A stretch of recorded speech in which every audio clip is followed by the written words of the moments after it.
I'm so delighted to welcome you on behalf of the Utah State Historic Preservation Office. I will be your host for the evening, Elizabeth, and I am tech support. The real MC of the show here is Chris Merritt, so I'll kick it on over to him. There you go, Chris. Thank you, Elizabeth. And so I appreciate everybody that's joined us today to talk about what happened a year ago. And as Elizabeth pointed out, we work for the State Historic Preservation Office. So we are a member of the state of Utah. We are within the Utah Division of State History and within the Department of Community and Culture and Community Engagement, which used to be called Heritage and Arts. And so in conversations with the panelists, I'm like, let's do something important to keep people's mind on the topic of the earthquake and how we need to continue having a conversation. Obviously, you're interested in the topic, but we need to have this conversation more than once a year. And we've had a lot to deal with the last year, so I get it. But to save a lot of the historic buildings that our office is charged with promoting their preservation, we need to have a concerted, unified, and strategic way to save as many of these buildings as we can by helping private businesses and homeowners all find ways to preserve these really cool pieces of our past. And so I'm the State Historic Preservation Officer for Utah, as determined by Governor Herbert and also Governor Cox. And so my job is to facilitate historic preservation. I'm an archaeologist by training, and I took over management of the historic building side of our office about 3 months before the earthquake. And so it was a real education for me, but it was also a real exciting opportunity. I've been trained over the years to find silver linings in any situation. And this presentation that we're going to talk to tonight, the 3 speakers, me included, hopefully can give you a range from Steve Bowman, who is the Utah Geologic Hazard Program Manager over at Utah Geological Survey. He's going to talk a lot about the nuts and bolts and science of the earthquake and what we've learned from it. Then I'm going to talk about how we assess the damage to historic buildings, how we worked with emergency managers, and also some resources for those maybe interested in doing something if they own a historic home or business. And then I'm going to pitch it to Greg Schultz, who's the Magna municipal manager over there. And as we all know, it was the epicenter of the earthquake, but it also took the biggest hit to its historic downtown. And it's a true treasure of Utah, Magna's downtown. And so really appreciate the 3 panelists coming tonight. You might notice I do not have a fancy background on tonight. This is the actual office I used to use all the time in the Rio Grande Depot in downtown Salt Lake. I was in my office, and I'll show you a video clip, during the earthquake a year ago. And the crack behind me is in the plaster from this beautiful 1911 train depot. And we're still in the process of figuring out how to fix it and get it back to usable nature. So in my presentation, I'll talk a little bit about that, but can't get a better backdrop than actual earthquake damage. So I'm going to pass it over to Steve Bowman over at Utah Geological Survey. And he's going to walk us through a little bit of the nuts and bolts of the science of the earthquake. So thank you all for being here. And Steve, take it away. Okay. For some reason, it's not wanting to share the screen on my end. I don't know why.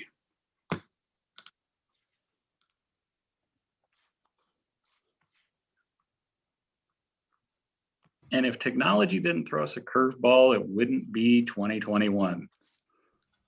Yeah, so Steve, if you did want to email me your presentation, I could put that up for you. It's your choice. Okay, let me try it again here and see if it'll do it. So maybe let me go ahead and email it over to you. Sorry about that, why it does not want to share at my end. And go from there. Do we want to flip the order of these just to keep this moving forward, or? Sure. Why don't I go ahead and take your slot, Steve? Okay. And then that'll give you a little bit of a reprieve, and we can sort out the technology. So let me go ahead, and I'm going to share my screen. Hopefully, I have better success. So Greg, I can see you. Can you see my screen? Yes, I can. All right. Thank you, sir. Yes, I recognize that building quite well. I'm sure folks in Magna are going to recognize a couple of these. So as I mentioned, I'm with the Utah State Historic Preservation Office, and our team includes about 12 full-time staff. mixture of archaeologists, architectural historians, historians and planners. And so during the earthquake event, we were activated. We're part of the state's response to emergencies, whether it's an earthquake, wildfire, or even a pandemic. Cultural resources have protections under state and federal law, and so our office is engaged in those. We also work a lot with local municipalities that maybe don't have a regulatory connection, but we try to help. I'm joined today by two of my team, Steve Cornell, who's the state historic preservation architect, and then Amber Anderson, who actually represents our tax credit program. And so while they might not be talking right now, I do hope that during the Q&A, you might have questions that's way above my head. And so I brought people that know how to answer those questions. So that's who Steve and Amber are. So let's go ahead and jump right in to who we are. So I already talked about this. I don't need to go into a lot of detail, but we manage a lot of programs for the state of Utah that tries to promote and preserve cultural resources. And when I say cultural resources, that are generally buildings or archaeological sites over 50 years old across the state. And our office coordinates with every state and federal agency in their responsibilities, but also very closely with business owners who are maybe rehabilitating a historic building in downtown Salt Lake to turn into a restaurant, or a private residence that they want to do some historic restoration work. And so our office is really in the game of trying to educate, inform, and use every tool at our disposal to promote preservation. And the earthquake was just one of those opportunities for us to engage. So as I mentioned, our home is in the Rio Grande Depot. If you have not been to downtown Salt Lake and seen this iconic piece of Utah history, you need to come down. But you can't come in. And it's not because we're unwelcoming, and it's not even purely because of the pandemic. It's because this building is one of the largest unreinforced masonry structures in the state. And when I use that term, I'm meaning those structural elements like brick or stone that don't have any internal supporting steel or rebar. And because this was built in 1911, people weren't really thinking about earthquake safety. And so the poor Rio Grande Depot that our offices are in, there's about 70 offices in here for state employees. The Rio Grande Cafe used to be in the north end of the building, and we also have state archives and our State Historical Research Center on the main lobby space. And then the lobby itself had been used as an art gallery. But after the earthquake, the building has been largely shut to staff for both pandemic health reasons, but then also because of the damage that was occurred here.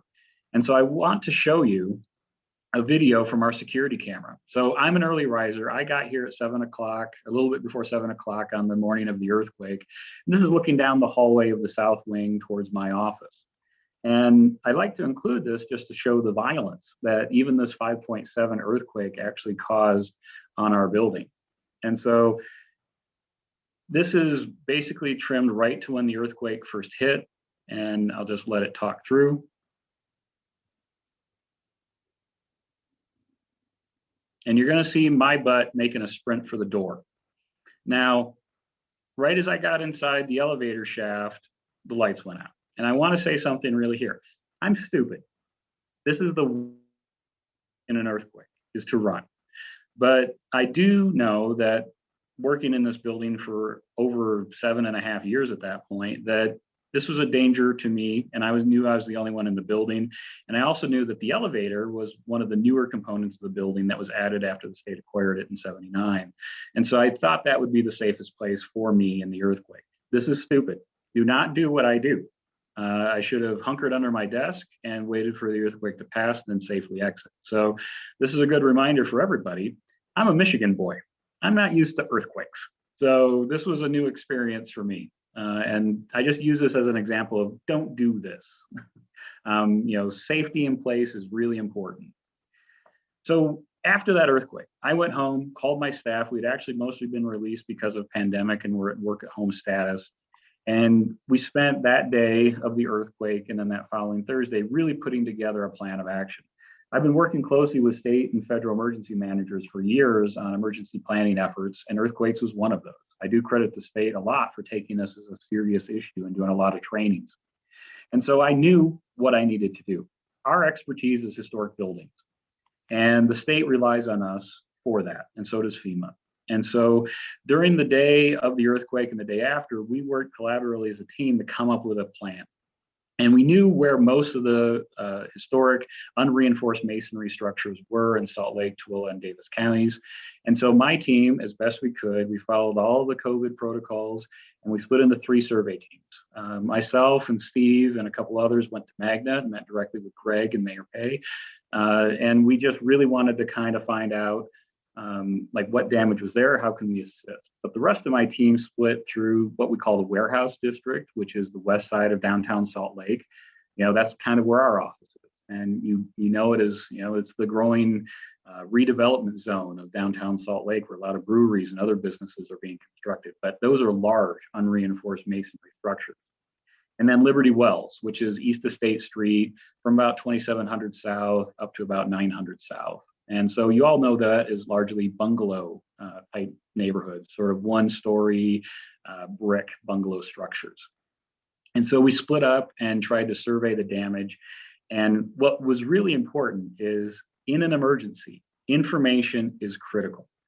Now, the emergency managers that we were coordinating with the state and the county, they were trying to work on health and human safety issues, gas lines, all this other stuff. They didn't really need to deal with us in historic buildings, but I knew that data was going to be critically important during the response portion of the earthquake.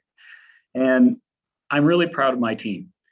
Over the course of the day of the earthquake and then that Thursday, my team actually created a mobile application that we could download onto our phones. And as we surveyed these neighborhoods, we were collecting information on damaged structures in real time and being able to share it to county and state emergency managers in real time.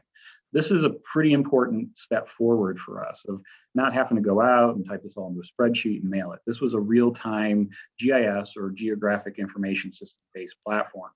And we focused on the address, the damage, and also the significance. Not every building is significant in the eyes of the National Register of Historic Places. So emergency managers needed to know all that information before doing a lot of restoration or rehab work.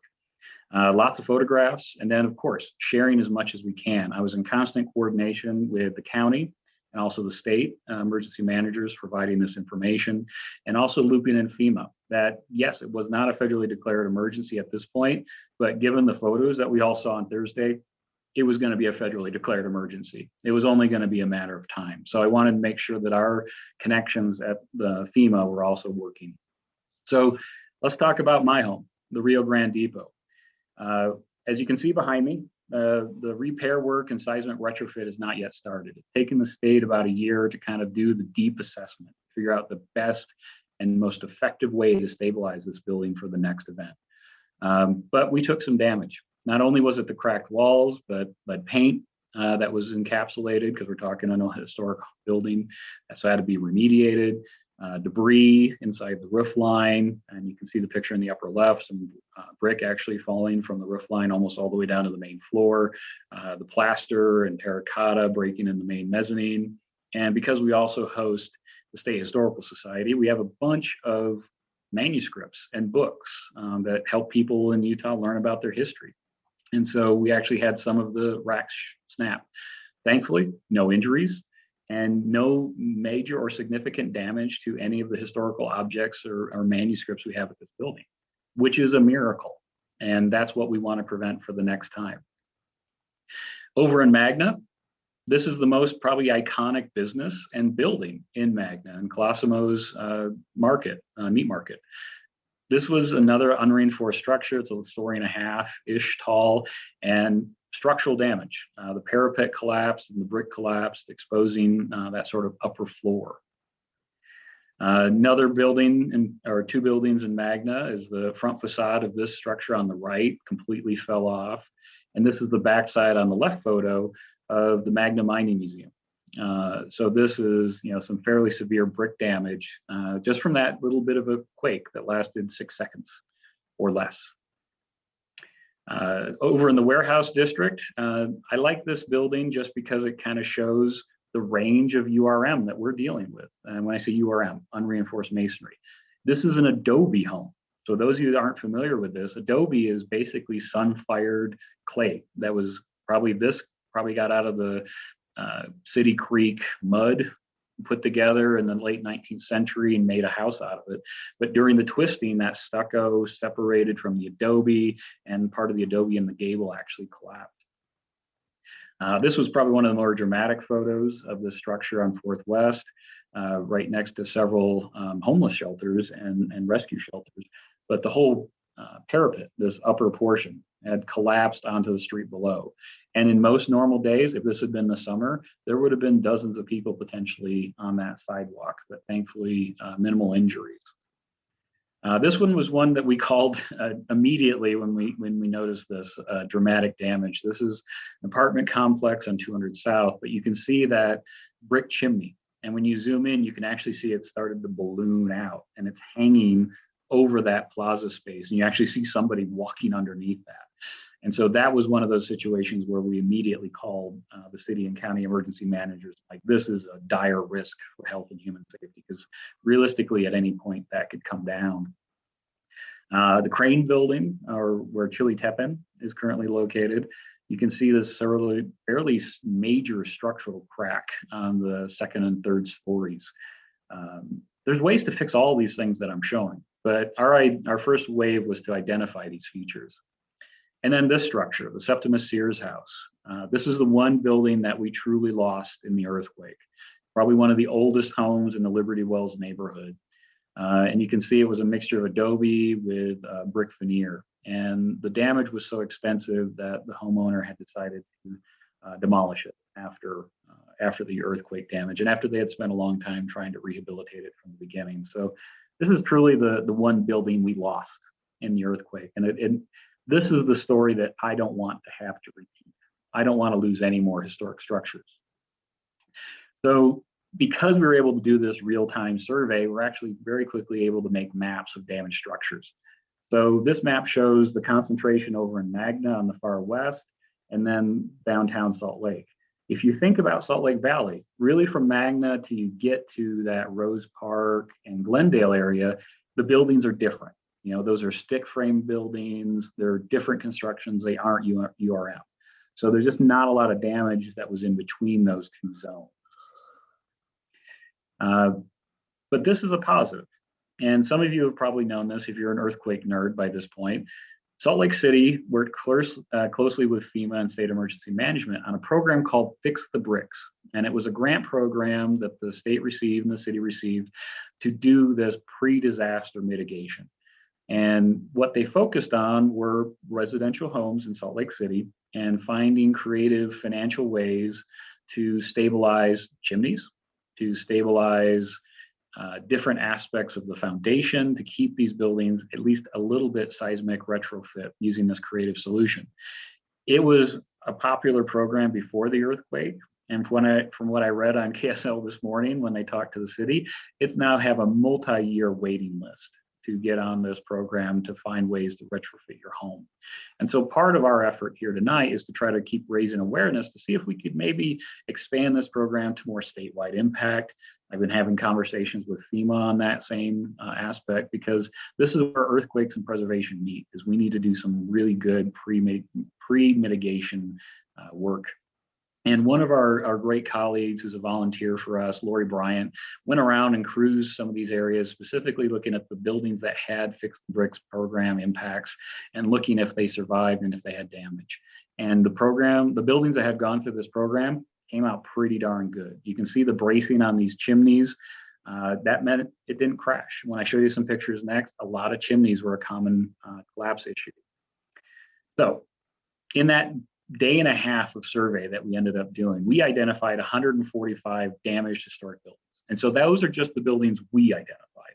As FEMA and the state went through the more customer service focus where residents could claim their own damage, this number greatly increased. But these were numbers that we could see from the external part of the building. And it ranged from warehouses to industrial buildings to residential and commercial. Every kind of unreinforced masonry building was impacted. The most common damage we saw were chimney fails, and I'll show you a picture of those. But basically that little dangler up on top of your building, when the building starts shaking, it falls. And that's one of the most common injuries and damage to historic homes, is those unsupported chimneys. parapet. So that's that upper part of the building that has the roof behind it, but the brick courses are higher than the roof line. That flopped too. Those are one of the other common structural cracks, like the Crane building, Chiltepen, wall failure like Colosimo's, and then clapping. I didn't have a better technical term, and Steve's probably rolling his eye at me, but when you have two historic buildings next to each other, like this picture, and they're not tied together, as that earthquake is moving, those buildings are actually hitting each other because of the violent impact from the earthquake. And so that's a very difficult problem to solve, but that was another impact we noticed. So what did we learn? And again, I want to look forward. Communication is utterly important. We need to find ways to better communicate to our emergency managers. It moved pretty well, but there's always room for improvement. But also, this webinar tonight is improving communication. So you all know that some of these programs exist and that you need to take it seriously. The KSL article today that was published noted that a poll showed that only 52% of Utahns have done anything about earthquake preparation since the earthquake. That's a low number. That means that the next one's going to hurt. And we need to make sure to get those numbers up so people are prepared, whether you're in a historic home or not. URMs were the biggest target, unreinforced masonry. Those were the ones that took the biggest hit, particularly those that were over 1 story tall. The taller you are, the more that shaking gets you. Chimneys are highly susceptible, and that's also one of the easiest things to retrofit. Tie those puppies down, secure those a little bit, because you don't want that falling through in an earthquake and coming actually through your roof, as we noticed on a couple historic buildings that the collapse of the chimney had actually gone through the roof line. Also, and Steve can maybe speak to this a little bit, we're looking at the Liberty Wells neighborhood that in one block, some damage. The very next adjacent block, no damage. And so we're thinking that we maybe need to be thinking on this microgeology level of what was here pre-1847 settlement. What was the geology under these landforms at a micro level that we need to be aware of, not just the macro level Wasatch Fault. And then the Fix the Bricks program. It's good, it works, but it needs to expand. We need to find a greater way to make these impacts, because most residents don't have the financial means to do a lot of this retrofitting on their own. And I'm thinking of our poorer neighborhoods that also were impacted by this earthquake that don't have the means to do a lot of this retrofitting. So how can we make this an equitable preparation for the next big one? And then Magna. And I was going to segue to Greg on this slide, but we're going to circle back to Steve. We use this as an opportunity. Again, I looked at a silver lining. I love Magna. One of the first places I went when I moved to Utah was Magna. I'm a mining guy, and that downtown had character, and I loved it. So when this earthquake happened, I'm like, it's not on the National Register. This is a crown jewel of our state's history. How do we help? And so we were actually able to partner with Magna Township and the county and use some internal funds to get downtown Magna listed on the National Register, which opens up incentives like our tax credit program. We have a state residential tax credit for people's homes that if you fix it up, including seismic, you might be eligible for a state tax credit, income tax credit, and then a federal one for businesses. So it opens up those opportunities. But also, and I hope Greg talks about this, using a historic district nomination for economic revitalization. Using that designation as a way to lure people there and say, this is something you're not going to get in downtown Salt Lake. This is not something you're going to get in Bountiful. Magna has a unique character and a unique flair. And so how can we use a designation like this for that leverage? And then, of course, looking forward, prepping. We need to be retrofitting. We need to be expanding Fix the Bricks. And we also need to be finding better ways to educate the public and to not let up the pressure. We've had a lot to deal with the last year. This year we had 3 federally declared emergencies in Utah: the pandemic, the earthquake, and the windstorm from September. And it's easy to forget one for the other, but we need to keep on it because the next earthquake might be tomorrow, and we can't sit idly by and wait and push and procrastinate. I want to highlight this real quickly. This literally just came in my email before this webinar. FEMA and the State Office of Emergency Management and the Utah Seismic Safety Council just put out this document, literally today. Wasatch Front Unreinforced Masonry Risk Reduction Strategy. Yes, that is a very exciting title that you didn't fall asleep me reading, but the information inside that is going to help us guide a future. And the idea is to identify those places, whether it's in building code or whether it's in programming, to fix this going forward. And so this is a really big document for a lot of nerds that are going to be engaging on this topic. And then I'm going to end here and then pitch it over to Steve if we figured out the technology. There are lots of resources. I am not the emergency preparedness guru. I'm a building nut. I love historic buildings, and my job is to promote those, preserve those, and to educate people on those. But there's a lot of resources out there already that you can tap into. And this information has been collated in many different ways. And I think it's an important aspect for you being self-educated. Go look these up, go find these resources. Earthquake Safety and Utah Seismic Safety Commission are great one-stop shops for a lot of this information, including about historic structures. But we also have some resources, those last 2 bullet points.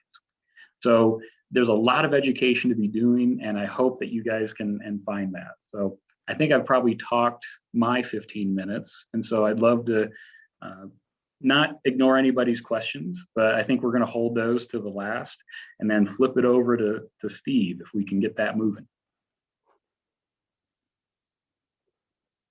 Now I'm going to stop sharing.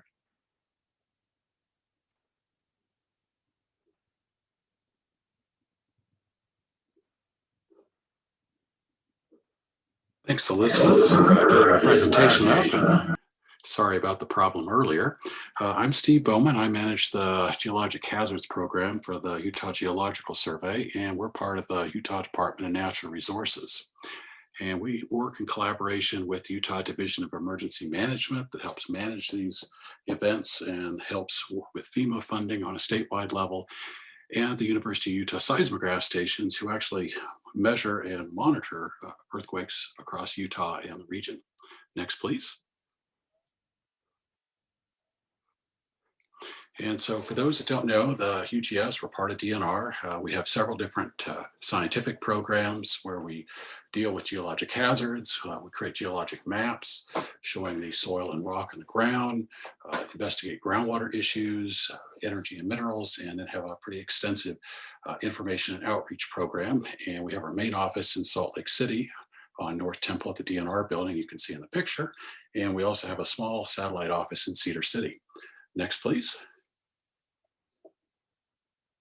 And so for the Geologic Hazards Program, we're focused on 3 areas. One, we respond to geologic hazard emergencies, similar to the Magna event.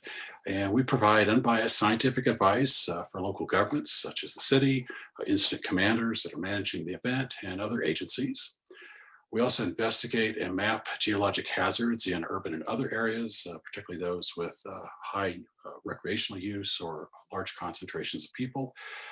By publishing and distributing reports, maps, and GIS spatial data. And thirdly, we provide a variety of hazard outreach, similar to what we're doing tonight, to help inform Utah about its hazards. And all our work is focused on reducing Utah's life safety, property, and economic risk from these hazards. And the photo on the left just shows you a landslide that kicked off a few years ago up in Riverdale and ultimately resulted in 4 homes, unfortunately, being demolished. Next, please. And so for the geologic hazards that may be found in Utah, we pretty much have all of them. Tonight, we're mainly talking about earthquake hazards. And so one is the ground shaking, that shaking that you feel from the actual earthquake. Another is liquefaction, and this is where sandy soils that are below the water table are saturated, lose strength, and buildings and other structures can settle and cause problems, or you can have soil embankments that can settle, causing large cracks in pavements, and surface fault rupture, which we did not have from this event. That's where during an earthquake, a fault will break the ground surface. Tectonic subsidence, that's where part of the ground will drop, sometimes very limited or sometimes a lot near a fault, and you can actually cause flooding as that ground drops. And then there are 2 other kind of related flooding hazards from earthquakes. Neither of these occurs during the event that we're aware of. One is a seiche, and that's where a body of water, whether it's a lake or a reservoir or say a tank of water or other liquid, sloshes back and forth, and you get waves that go across. And then the other is a tsunami hazard. And we actually have that in 3 places in the state, Great Salt Lake, Bear Lake, and Utah Lake, where we have faults that are below the lake itself. And if a fault were to move, you could create a small tsunami. Next, please. So for earthquake hazards, our main hazard is the Wasatch Fault Zone that people are familiar with. And it runs about 217 miles from just north of Malad City, Idaho, south to just north of Fayette, Utah. And more than 85% of Utah's population of around 3 million lives along the Wasatch Front. And over 75% of our economy is also located along the Wasatch Front near the fault. We have major regional and continental scale corridors that pass over the fault, including 3 interstates, the Union Pacific Railroad lines, and there's several that cross. And this is important for shipment of goods across the country. You have a lot of goods that come into ports in the San Francisco Bay Area or in Southern California and either get shipped by rail or by truck to the Midwest and the East through Utah and going directly over the fault. We also have major internet and communication trunk lines, including 1 of 3 major east-west internet lines, major natural gas and petroleum pipelines, including a major one that supplies over 2/3 of Idaho's gas, diesel, and jet fuel, and numerous water supply pipelines for communities along the fault. There are also other faults that exist in the region that are also earthquake sources as well. Next, please. Several years ago, a group of expert scientists, engineers, and others came together to develop earthquake probabilities for what we call the Wasatch Front region, and that's essentially northern Utah, southeast Idaho, and southwest Wyoming. And in 2017, it was determined that there was a greater than 1 in 2 chance, or a 57% probability in the next 50 years for a magnitude 6 or greater earthquake, and a 40% in the next 30 years, which is considerable. And so a damaging Wasatch Fault Zone earthquake would significantly impact the state, the region, and the country for years afterward, from the initial damage that people are familiar with, fatalities, injuries, et cetera, and then a longer term issue from economic losses where businesses are closed, jobs are lost, et cetera. And then you also have a problem of rerouting of shipment of goods and telecommunication, and a lot of these routes are already congested. The map on the left just shows you those probabilities, both of the region as a whole, the greater than 1 in 2 chance, and then individual probabilities for individual pieces of faults. Next, please. And so our geologic emergency response to the earthquake back in March 18th of 2020, the 5.7 main shock occurred just after 7 in the morning. By 9 o'clock, we'd activated our emergency operations center in Salt Lake, and we pulled 2 field teams together to go out and help document geologic effects. And then by 9:20, we'd established a digital clearinghouse website, and that was managed by remote staff across the Wasatch Front and up here in Summit County due to the COVID-19 pandemic. And so a little bit different than we would normally do. Next, please. And so 2 of us manned our emergency operations center, and we managed the response from there and then provided updated information to local governments, emergency management, and incident commanders as needed. Next, please. We also had the clearinghouse going and data analysis. Adam and Ben were updating the clearinghouse and also working with the seismograph stations through some of their data, along with the geology issues, to try to understand more about the earthquake itself. Next, please. And we had 2 field teams, 5 people that would go out and search for earthquake damage. And the reason that we want to document this damage is in the future, there are groups that study damage from earthquakes and other hazards to help improve building codes. And so the more information that these groups have to do research on damage during earthquakes, they can improve building codes. And those codes are updated typically on a 3-year cycle and adopted here in Utah. Next, please. And so we provide the initial response, providing scientific observations, data, and advice to emergency management and first responders, and that enhances their situational awareness and safety.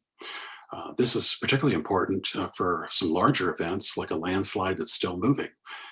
One of the questions that comes up is, would it be safe for search and rescue team to go on that landslide that's still moving? And so we will try to monitor the landslide and provide scientific advice for first responders, and that way they can make a decision what they want to do going forward. And then we also activated our EOC and established this event clearinghouse for storing and distributing data. And so this data is field observations, photographs, videos, and measurements that we and others collect through field reconnaissance and instrumentation.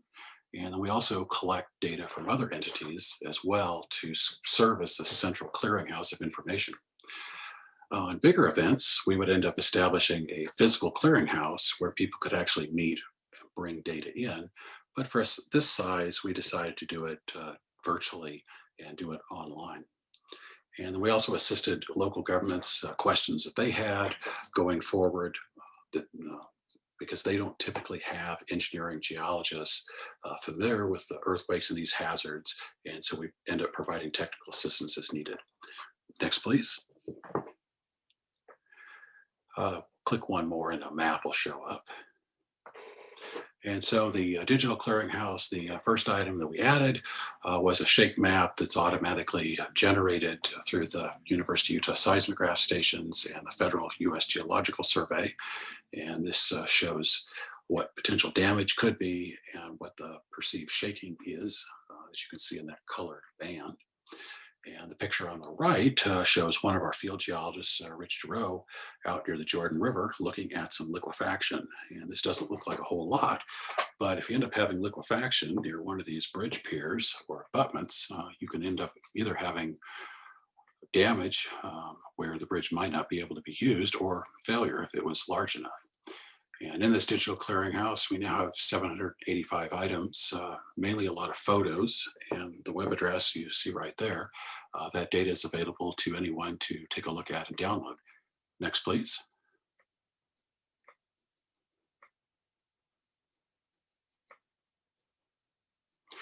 And so the information in the digital clearinghouse were provided by our field reconnaissance teams, the Utah Division of Emergency Management, the University of Utah seismograph stations, Salt Lake County. They went through and documented extensively through their buildings and other structures damage.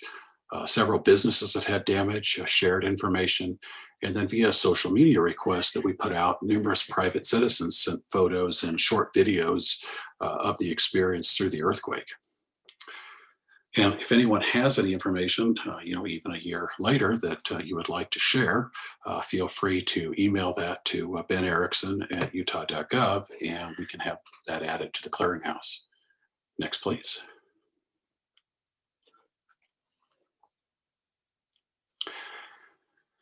The photo on the left, or the photo on the right, shows you Colosimo's Market that you've seen already and the damage to that wall. There was also damage to pavement and embankment fills out near the Great Salt Lake Marina State Park that was documented. The image to the left shows you mapped faults, and all those colored circles there in kind of the left center of the image shows you the main event, which is in purple. And then in red, orange, and yellow, aftershocks that occurred up through May 8th of last year. And typically these aftershocks will cluster, and there were two of these clusters, one in the Magna area and then in another just south of the Salt Lake International Airport. And small aftershocks still occur. There was one last month that quite a few people felt, but there's tens of other aftershocks that are still occurring that are small enough that no one feels those, but are detected by sensitive instruments by the seismograph stations. Next, please. This just shows you kind of a 3D view of those aftershocks and the main quake in purple, just so that you can see where they occurred below the ground surface. And those semi-horizontal black lines represent 1 kilometer or 1,000 meters of depth. And the red lines that are up on that kind of somewhat obscured air photo, those just show you the mapped faults. Next, please. And so up through earlier this year, there were 2,300 aftershocks that had been detected by the seismograph station. And as you know, there was significant damage to these older unreinforced masonry structures. There was also widespread non-structural damage. And the picture on the right just shows one of our labs. We're up on the 3rd floor of the DNR building, and quite a few boxes and other materials have been kicked out and dumped on the floor. If you look over on the left, there's a bleak air photo of the Great Salt Air. And you can see down there in this ponded area, there are these sand boils. And this is where during an earthquake, sand is ejected up out of the ground and forms these little kind of low sand volcanoes, both on the ground surface. You can see on that picture there to the right. On the left of that, those are on the surface, and then you can also see these underwater in the lake area there. And the bottom picture just shows you what these little sand boils look like, and there's a field book in yellow there for scale. And these little sand boils, they can be anywhere from maybe a foot or 2 in diameter up to 10 to 20 foot in diameter in much larger events and in certain conditions. Next, please. This just shows you an idealized diagram of what we think the fault looks like at depth. The dashed lines just show you faults at depth and this salt air graben. Unfortunately, we don't have deep drilling data to really confirm a lot of this, and most of it is inferred from seismic data collected by the seismograph stations. Each of the little circles will show you aftershocks. And of course, the main shock is shown down there in the very bottom in red. Next, please. And one way that folks can prepare for disaster is to go to the Be Ready Utah site. There's a wealth of information on preparing for disasters, whether it's earthquakes or floods or other natural disasters. Several years ago, the Seismograph Stations Division of Emergency Management, us, and several other organizations came together to develop this Putting Down Roots in Earthquake Country handbook. And it just describes in plain language what earthquakes are and how to prepare and deal with them.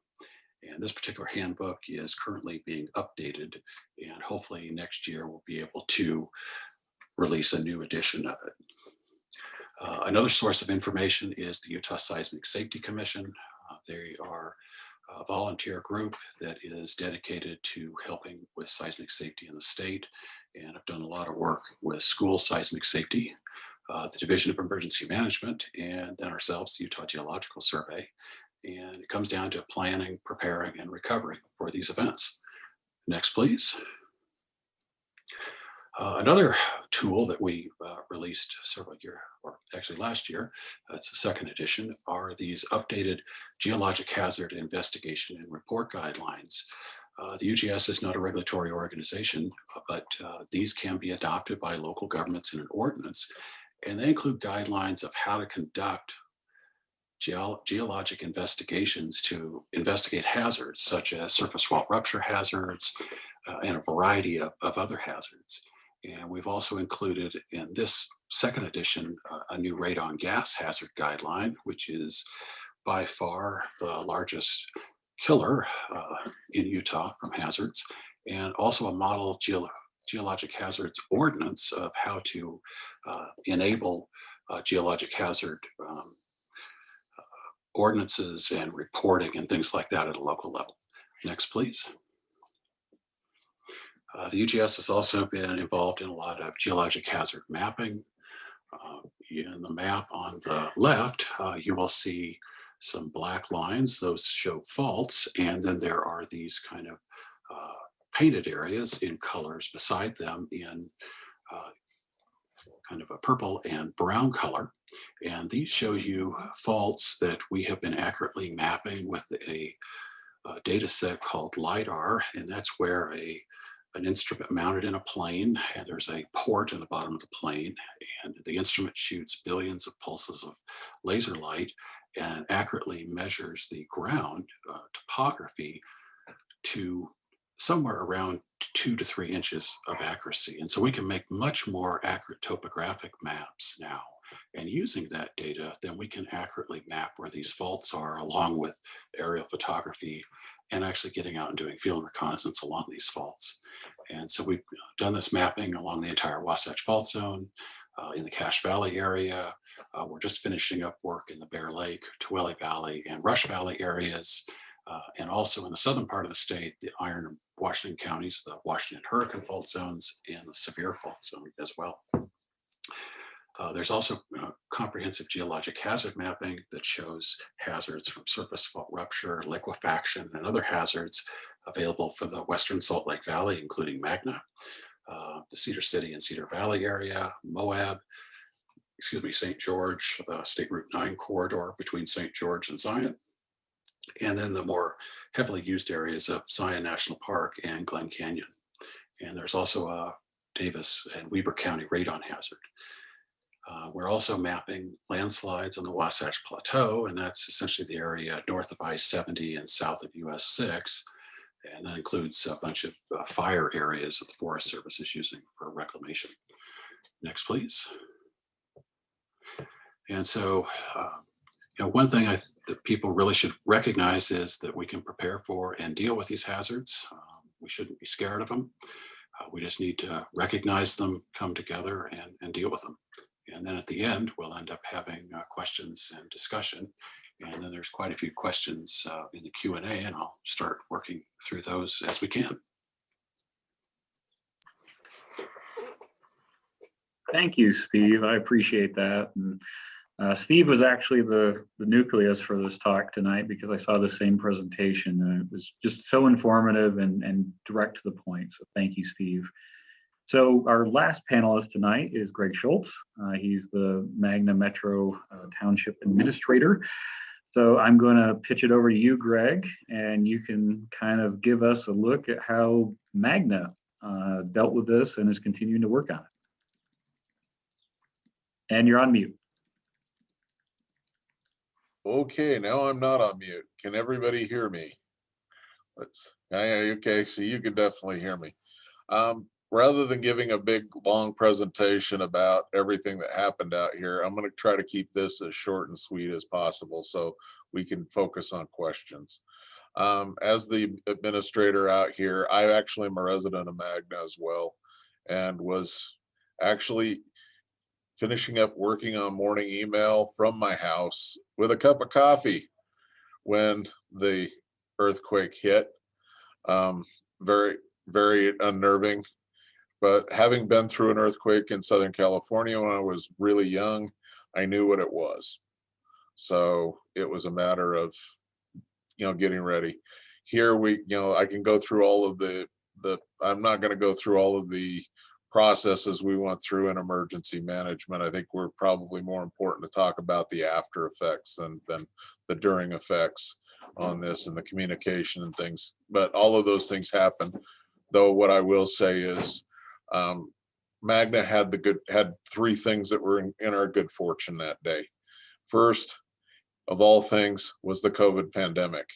Because of the COVID pandemic and lockdown, people weren't out walking on the streets, most specifically our children, who would have been walking to school along Magna Main Street that day to go down to Pleasant Green Elementary to go to school.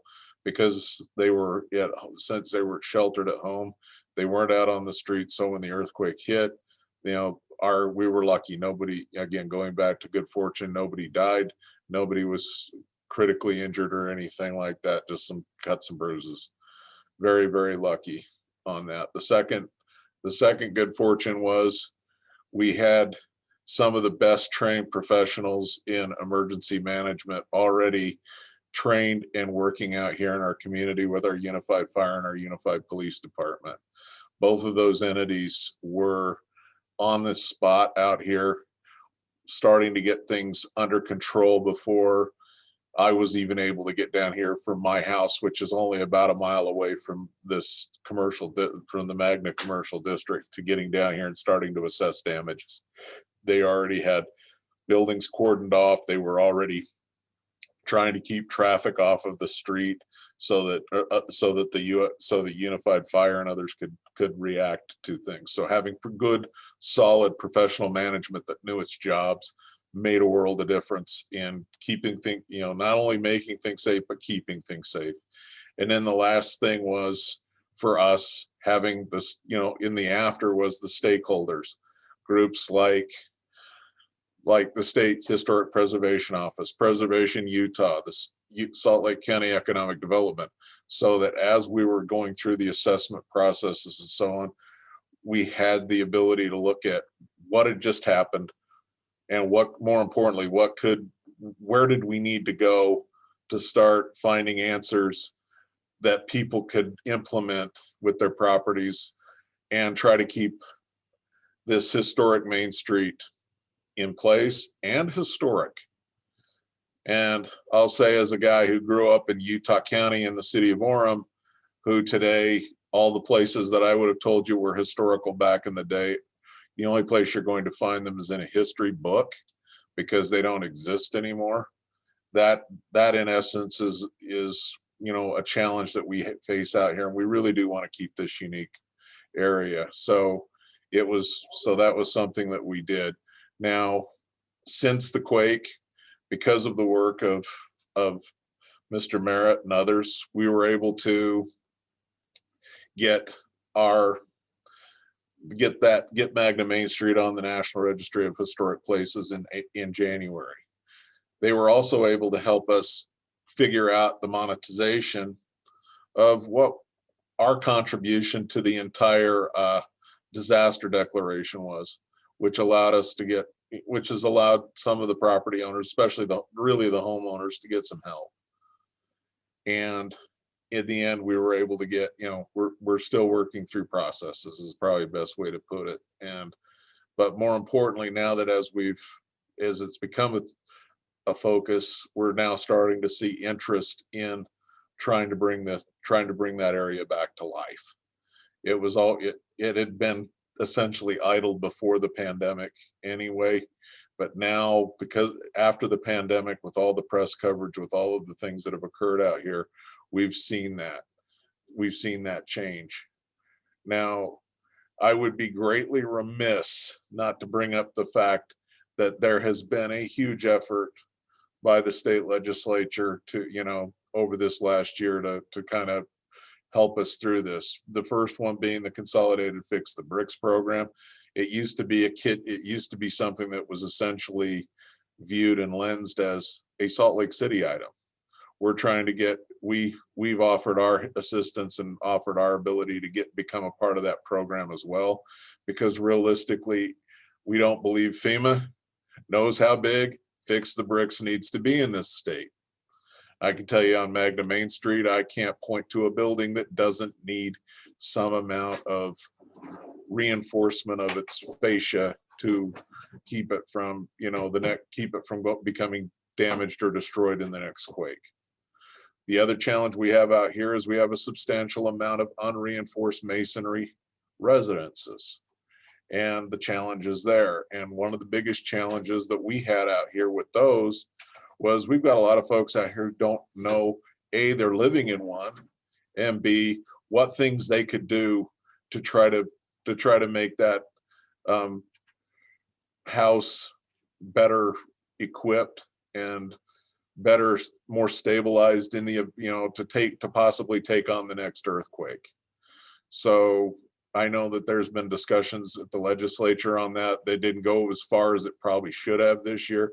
Certainly something to look forward to in the future for everybody to do that one, so that we can get better push. And the other thing that we found out here, and again, when you're dealing with older buildings and when you're dealing with everything, is earthquake insurance.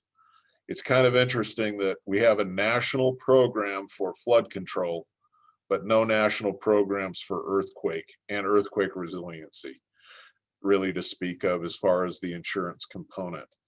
It's certainly something that having spent years lobbying legislatures, lobbying people, I would highly recommend as we move forward, looking at working with FEMA and others to try to come up with a program that offers an insurance like they do the flood insurance that's an affordable product. Because right now, I'll be very blunt, product is not affordable, and it doesn't really cover much. Even if you can afford it, it doesn't cover much. So it's certainly something that has to be looked at going forward. But anyway, that's where I'm going to leave it for today. I see that there's some things on that one. Yeah, fix the bricks. We need more money from the legislature. We need more money, period, into it. As we've seen out here working with everybody, as we have public and private partnerships, we've got to try to pull every lever we can to make sure that we try to keep things rolling and functional. Anyway, I'm going to leave it at that, and we'll move forward. Appreciate that, Greg. And having the local community being the advocate for expanding these programs, I think is really important, because when I show up, I'm from the state and I'm here to help, that doesn't always go over so well. But I think that there's a good cadre of folks here that we're trying to educate on the greater impact. And just so many folks can't do this kind of retrofitting without some sort of assistance. Well, realistically, what we found in the earthquake out here was these property owners that you were meeting with, Chris, left and right, and I think you can echo it, they didn't have earthquake insurance. And when you have a deductible of as high as 20% of the value of your property, and a cost of the insurance that's basically more than double your existing home insurance rate to be able to obtain it, it really doesn't have a whole lot of cachet for folks who would be interested.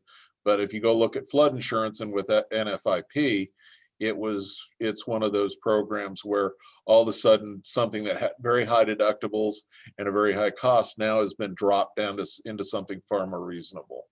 So that in the case of a property, of a homeowner or a commercial owner, they now have something they can go chase and actually have something in the event of an earthquake. Yeah, thank you, Greg. I saw something in the chat. I see we have State Representative Claire Collard, and she referenced that she had a bill in the last session that failed. I'm wondering, Elizabeth, if Representative Collard, if you're interested in maybe speaking to that for a minute, if we could maybe unmute you.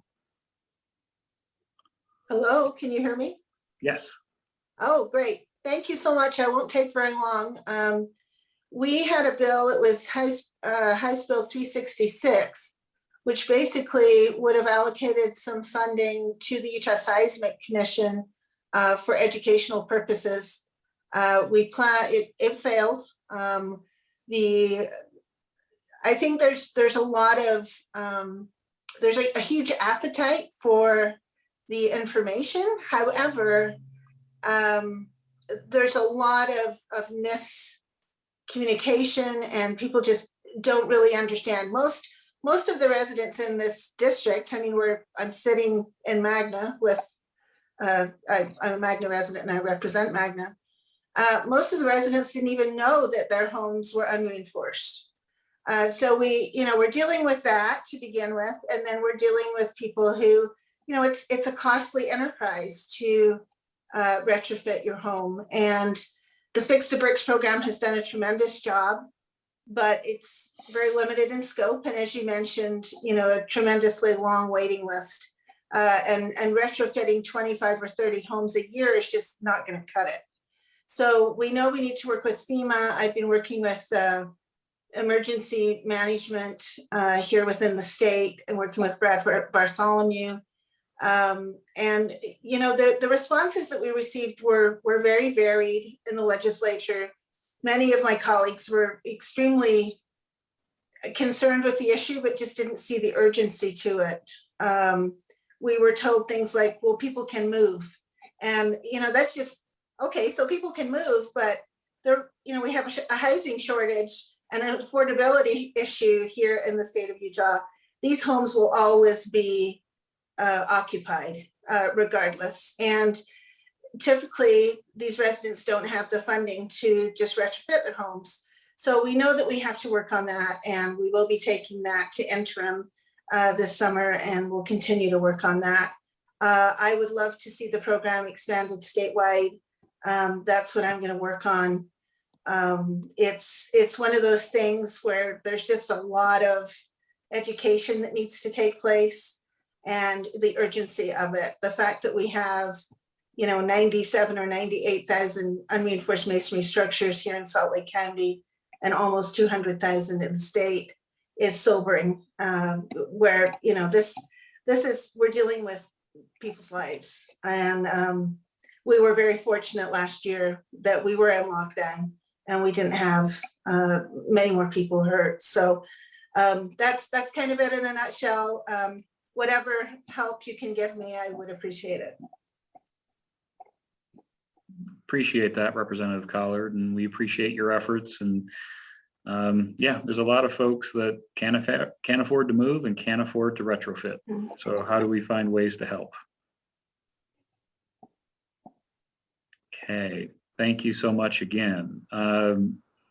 Actually, since we're having people unmute, can I invite on Charles Shepard, who has patiently had his hand raised for a while? Sure. There's another architect in the house. Let's go for it. Right. So Charles, you are able to unmute yourself if you'd like. It was probably by accident, but I will say that I appreciate this, and I fully support it. I worked in the State Preservation Office years ago, responded to the earthquake in the hurricane area there in whatever year that was, about 89, maybe 90, and the need is there. I see in the Q&A questions coming from Sanpete and other places about this need. It truly is an education need, I think, statewide. And so thanks for an unexpected moment here. So. Thank you, Charles. Thank you. And can I pose a question that we received from our Facebook to our panel? So this is mostly, I think, for Steve Bowman. But the archaeologist at Zion National Park, David Dick, asks, do we have the hazard data available for Zion National Park? We are currently working on our CLR, and we don't need to get into what that might be, but it might be something to add to our historic landscape districts, and in the context of discussing hazard mitigation. So Steve, are those data points available yet? Yes, there are comprehensive geologic hazard maps available for Zion Valley and the more heavily recreationally used areas of Zion National Park. And if you talk to the park geologist, I can't remember her name, but she has those maps. If for some reason you can't get a hold of those, feel free to reach out, or they are available on our website and in the Geologic Hazards portal that I put the web address up earlier in the Q&A. Great. Well, and I think, Steve, that underscores that communication that, I've also worked for a federal agency in my career, and sometimes people in two cubicles have different information, but they don't know that the other person could really use that when they're dealing with, some of those really fantastic 1930s era, historic structures in Zion that are unreinforced masonry at their core. So appreciate that question from Zion.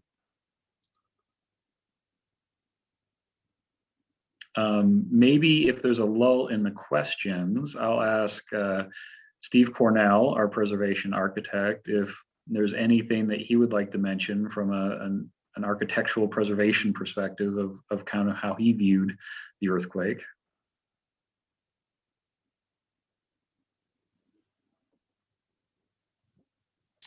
Sorry, that was a surprise. I had to wake myself up. I'm kidding. No, I think this has been a really good discussion, and I've learned a great deal just listening to Steve Bowman and Greg Schultz. You both have had the boots on the ground and saw this stuff up close and personal. So every day that I perform my job functions, I'm, discussing with people, with homeowners, with building owners that, some of these simple steps that we can take to retrofit our buildings, that don't cost a lot of money. I mean, it takes some resources to do some of this stuff, but, there are some simple things that we can do, just to upgrade our buildings. Like when we re-roof a building, that's the time to put down plywood sheathing and tie the walls into the roof. So, some really simple things that I think we can do just with regular maintenance and that all benefit our, the life and safety and health of our citizens here in Utah. So this has been a great presentation. So thanks to everyone who has been participating. Yeah, thank you, Steve. Okay, We do have many more questions. Would you like me to pick the top one and read it? You go for it. So Jonathan Cook is asking, are there other bills before the state legislature or that are in process besides the one that Representative Collard advocated for that are related to building retrofits or historic preservation?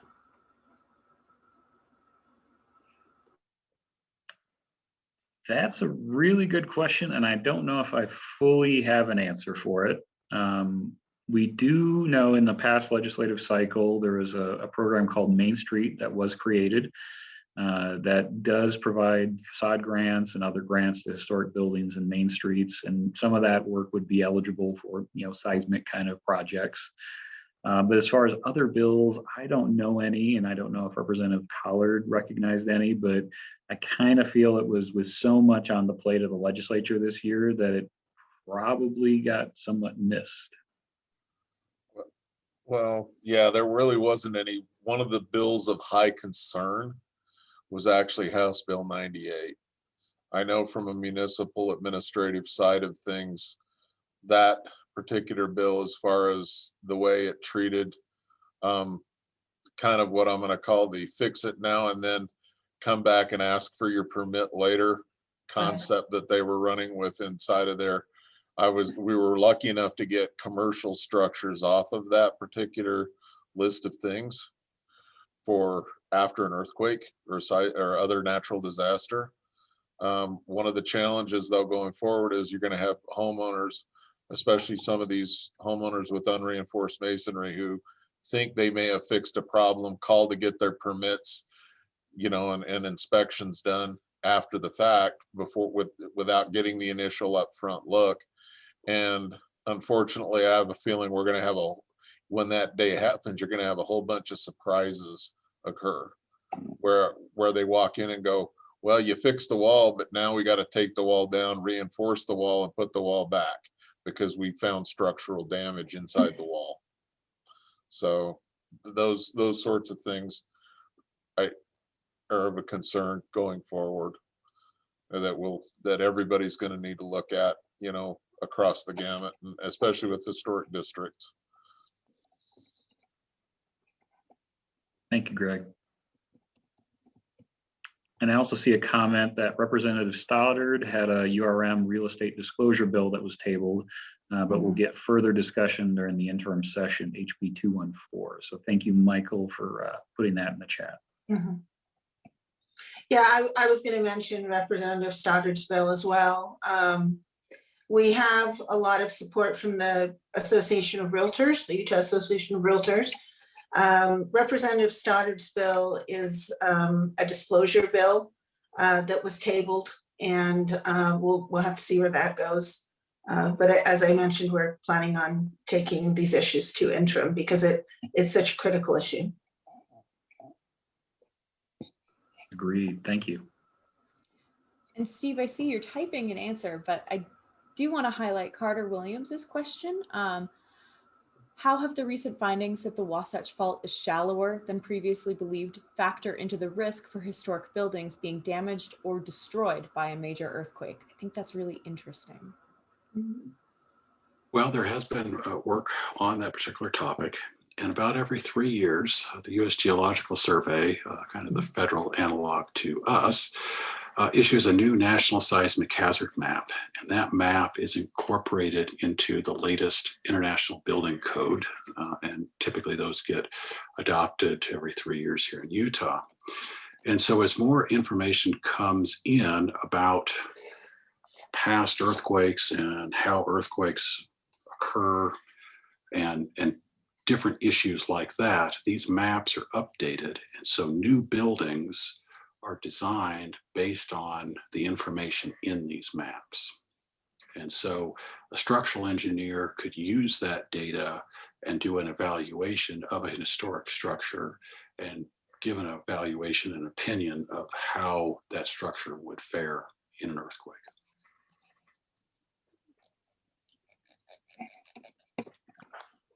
Yeah, thank you, Steve.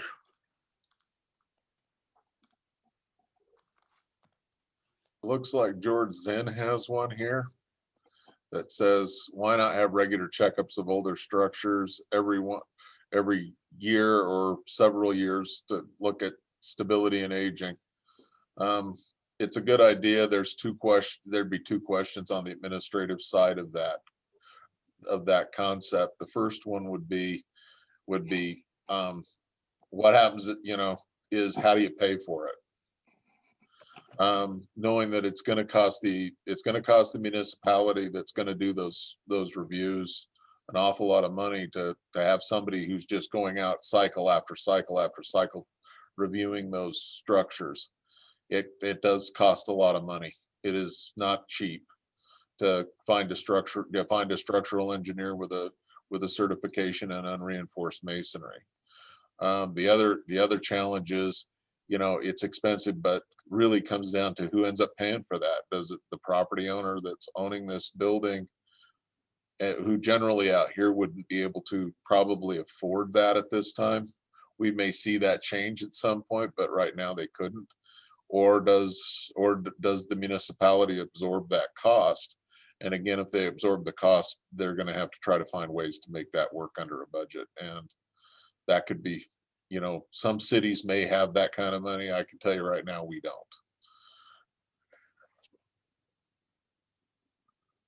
Yeah, thank you, Greg. All right, we're kind of in the 10-minute warning, which is okay if we get done early. We all have Zoom fatigue. It's fine. I did want to take the opportunity while there's still some folks hanging out that there is another program tonight that's being put on by the Office of Emergency Management and Steve's shop over at Utah Geological Survey. And so I'll have Elizabeth share a link to that program as well. But there is also a hand that is raised, and I don't want to ignore that person. So let's take that question.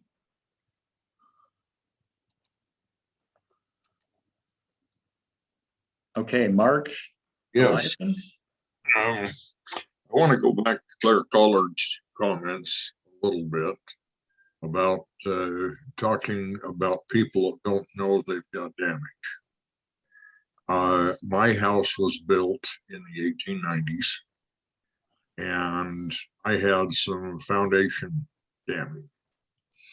And driving around town, just glancing around occasionally, I have come up on 3 or 4 other homes that aren't quite as old as mine that have foundation damage. And the owners have no clue that they have any problem at all. And until somebody with that's an official comes up and tells them they've got a problem, they're going to ignore it.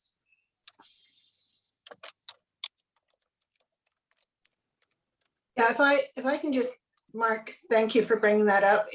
That's not an uncommon situation. Most people, I shouldn't say most, but a large number of people weren't even aware they lived in unreinforced masonry structures.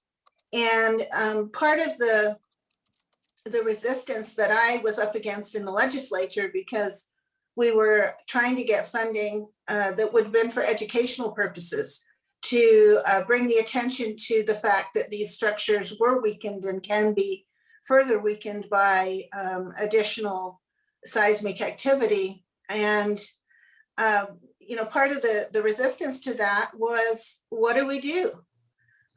You know, we're not willing really to do anything until we know what we can actually do to solve the problem. And I completely appreciate that. And that's one of the things that, you know, one of the reasons that we will be working on it through interim is to try and come up with a more comprehensive solution. We know it's going to take a lot of money. We know it's going to take a lot of resources in general. And, you know, to your point, Mark, people don't know what to do, so they would rather just do nothing until someone can offer a solution. And, you know, my concern is that people will lose their homes, people will lose lives. And, you know, we have to work on this sooner than later. A lot of it is just awareness, as you mentioned. And, you know, I live in a home that was built before 1975 as an unreinforced masonry structure. And I get it. You know, my neighbors live in those same homes. So it's one of those things that we just have to work on. We have to find the resources. I think a big part of that will be everyone coming together and you know, maybe public and private partnerships. We're certainly talking to FEMA, and we're trying to get some studies done with them to help us solidify what we actually have to do. A lot of the concern, as I mentioned in the legislature, was, you know, we allocate this money, we tell people they have a problem, then what? What do we do? How do we fix it? So I think knowledge is power, and when you're dealing with people's lives, it's really important to get the information out there. But that being said, we'll continue to work on it. But thanks, Mark. No problem.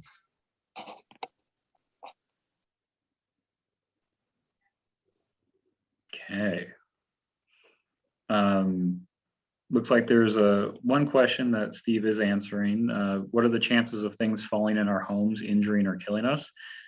I assume Steve's going to say that's one of the highest risks. You know, most accidents occur in the home, and earthquake is no different. Think of the bookcases you have that aren't supported against the wall, and you saw that security camera footage of how quickly the Rio was banging around. So, Steve, I don't know if you want to answer that. Sure, I'll just go ahead and answer instead of typing it all out. Yeah, these non-structural damages are extensive in earthquakes, particularly these moderate to strong earthquakes. You know, you can see a newer building like the DNR building and the damage that we had. Of course, nobody was hurt. Really, the biggest thing that was broken was some picture frames that fell off the wall and had broken glass, but had somebody been there, there could have been some cuts from that. You know, in homes, if you had a bookcase or other heavy piece of furniture and there was a small child playing and that tipped over, there could be a fatality there. And this is very easy to remediate by using some angle brackets and bolting the furniture to the wall. You don't want to use drywall anchors because they'll just pull right out. You actually want to use a bolt or a good sized screw and screw it into the wood stud in the wall. And that way it's attached and it won't come over. You know, and the kind of an semi-unrelated issue is, you know, a lot of dressers. You know, there's been a lot of recalls where kids have gotten on dressers and they tip over. You know, in an earthquake, you know, it's the same thing. Nobody's crawling on them, but you end up having them tip over. Somebody just mentioned that TVs are incredibly dangerous, and that's very true. You know, you've got a relatively heavy object that's, you know, tall, and if they're not mounted to the wall or screwed to a piece of furniture, they can easily tip over. There was a picture, I didn't actually see it firsthand, but out in the 2008 Wells earthquake, there was an old tube type television. It was probably I don't know, maybe a 24 inch TV. So, you know, decent size and weight, that had fallen off into a baby crib. And fortunately, there was no baby in the crib, but had there been, there would have been a fatality there. The television was up on top of maybe a 5-foot bookcase, and it just tipped over in the earthquake. Yeah, thank you, Steve. And one thing I've noticed when I've been buying new bookcases and stuff, they're starting to include wall anchors in the boxes that I don't remember even 10 years ago having that already in, some of your self-assembled furniture. And so I think companies are recognizing the danger and including that. But I think a lot of people just check those anchors when they start unboxing. And we're running short on time, but I do see there's one hand still raised. Sarah, did you want to ask a question?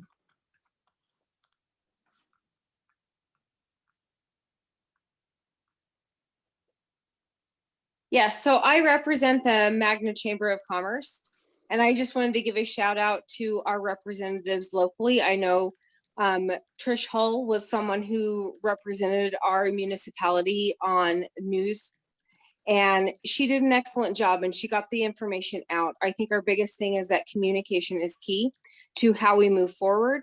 And I appreciate Claire Collard on her efforts in the legislature to move that information forward. And Greg, thank you for getting us as the Magna Chamber of Commerce the information that we could forward out to our municipality as a whole. I know we represent a small portion of our business community, but getting that information out is key. And knowledge is power, like Claire had stated. And the more information that we can get out to our community, not just our businesses, but our residents, the more information we have and how that information is disseminated is so vital to how we can move forward. And I appreciate the efforts of our municipality and our legislature to get that information out. So thank you to all of those involved. I appreciate it. Yeah, to kind of echo something in the case of Councilmember Hull. She was about to have to make one of the toughest decisions of anybody that I've ever come across in government when we were dealing with the two chemicals that had spilled over at the Rio Tinto smelter, and the way the wind was, and having to go with the wind that was blowing. She was going to be the one that made the decision to evacuate Magna if those chemicals had combined. So that's a lot of pressure coming out of nowhere on anybody. So props to her on that particular piece of the puzzle. I mean, that was her. She went down to the emergency operations center and was working on that, and I was being boots on the ground out here and trying to do my best imitation of Kevin Bacon, going all is well at the end of Animal House. Yeah, so we're hitting our 7:30. Thank you, Sarah, for that. Also, shout out to Trish. She was great, and I love working with everybody in this situation. And it was really, again, the silver lining of making these great relationships and working together. I just wanted to end with a big thank you to the panelists. Thank you, Greg. Thank you, Steve, for your insight today. And Steve, you were answering questions left and right. So I'm very happy you were joining us today, because I wouldn't have answered any of those. So thank you to the panelists. Thank you all that came today. I do want to do a shameless plug. May 2021 is Archaeology and Preservation Month in Utah. And we have a lot of events going on statewide as things are starting to loosen up and people are able to go outside. This is just a great way to celebrate our heritage. And, maybe, Greg, Sarah, Trish, Claire, or Representative Collard, we can maybe do something fun in Magna too, and see if we can get some folks on the ground. Well, put July 4th on your schedule, okay? Everybody, just put it on your schedule now. That's your day. Magna's the place. Let's have some fun, and let's kick off historic Main Street and the art and what was one of the oldest 4th of July events in this state. We call it the biggest little 4th of July in Utah, and come out and see how it looks, because it's kind of funny. Over the years, we've listened to politicians and everybody's, it's just a little bitty town, 4th of July, nothing big. And then they come be in the parade, and at the end, the only words that come out of their mouth is, oh my. That is a lot of people. Where did they all come from? Well, they came from Canada and all as far south as Mexico. So it was, we have a huge event out here every year. And having you guys come to talk about and participate in that event would be a great, I think the 4th of July committee would love to see you. Just saying. All right. Well, I know what I'm doing my 4th of July. So there, that solved that problem. Just go get your shots. Get vaccinated. Yep. That's on my docket. So, all right. Well, I think we're going to close it up for tonight. Again, big thank you to everybody. And, kind of what Greg was saying, the best way to support the communities impacted by both the pandemic and the earthquake, go visit, go spend some money, go patronage those places and businesses. And let's get prepared for the next one. So thank you again. I appreciate it. And all of you have a great night. Good evening, everybody.